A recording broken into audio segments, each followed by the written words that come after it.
Muhammad in Islam is the only belief system on earth that forbids any questioning, investigating, comparing, and contrasting of its holy book, the Quran. Will you provide details of this interesting phenomenon? I repeat once again that the greatest threat to the exposure of the falsehood of the Quran are knowledge of the Quran, hadiths, the Hebrew Bible, the New Testament, and related scriptures and history. As we have repeatedly shown and will continue to do so in our series, that it is by divine justice that the very hadiths that explain the Quran to the followers of Muhammad are the ones which completely and utterly destroy its alleged divine origin, as we shall prove yet again in this chapter. We have a report from Umar ibn al-Khattab that he said, "The Messenger of Allah stoned, Abu Bakr stoned, and I have stoned. I am not prepared to add to the book of Allah, the Quran, otherwise I would write it into the Mus'haf. For I fear that there will come some people who, not finding it, will not accept it." That is, not finding the stoning verse in the Quran. Umar summoned a group of the Muhajirs and the Ansar and inscribed their testimony on the margin of the Mus'haf. The testimony of Umar that the Messenger of Allah stoned adulterers.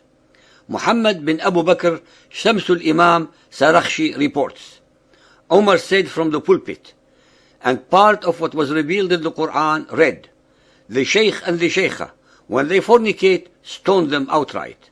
Some will repudiate this, and that men would say, Umar has added to the book of Allah. I will write it on the margin of the Mus'haf. If Umar knew about such a verse or surah, then why is it not in the Quran? Where did it used to be in the Quran? Ubay asked Zir bin Hubays, "How many verses do you recite in Surah 33 Al-Ahzab?" Zir replied, 73 verses. Ubay asked if that was all. "I have seen it," he said, "when it was the same length as Al-Baqarah of 286 verses. It contained the words, 'The Shaykh and the Shaykha, when they fornicate, stone them outright as an exemplary punishment from Allah. Allah is might and wise.'" Ubay said, "It used to equal the length of Surah Al-Baqarah, and we used to recite it in Ahzab 33, the stoning verse." Ladies and gentlemen, this surah must have been similar in length to that of Al-Baqarah of 286, but ended being one of 73 only. How could anyone, in his or her right mind, accept such degradations in the Quran and still contend that it is divine, that its prototype is in heaven, and that it has not been altered since it was revealed to Muhammad? Is the prototype also truncated, perverted, and tampered with? What answers can the followers of Muhammad conjure up to explain away these catastrophic facts?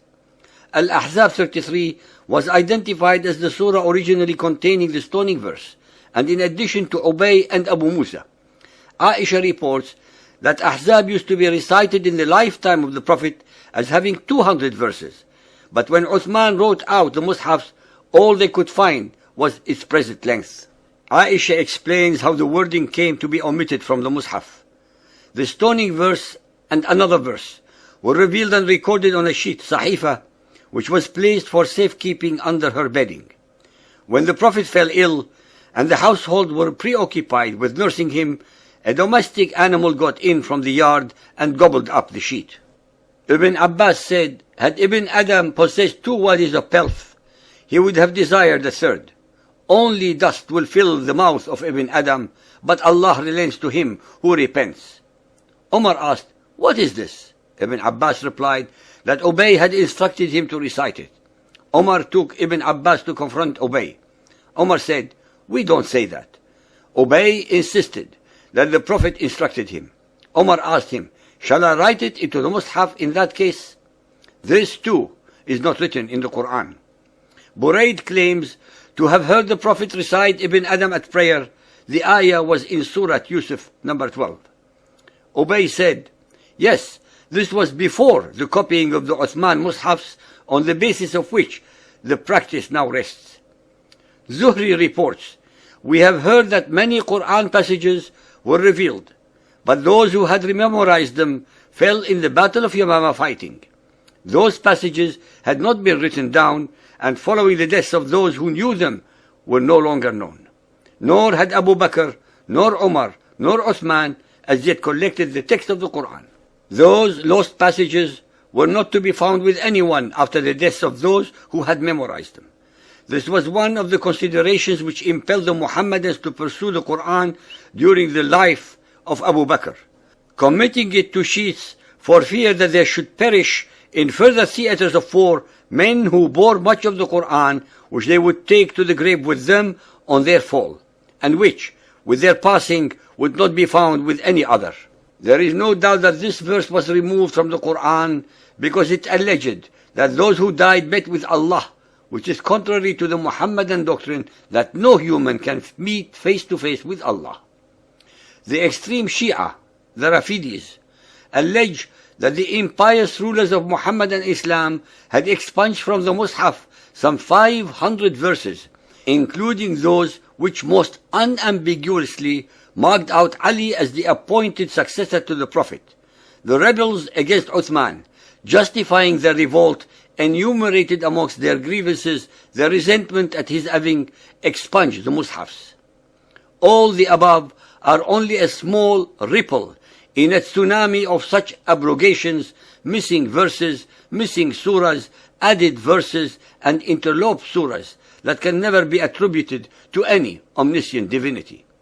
Contrary to all the allegations and dogma of the followers of Muhammad, the Quran that we have today is not the same that was allegedly revealed to Muhammad, but has been repeatedly and deliberately tampered with to fulfill sectarian agendas.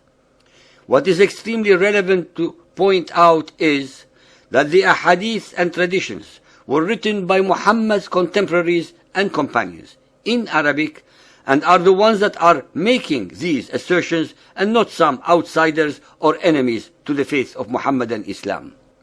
As I mentioned before, that it is indubitably by divine justice that the hadiths single-handedly, without the need for outside help or interference, destroy the alleged divine origin and veracity of the Quran.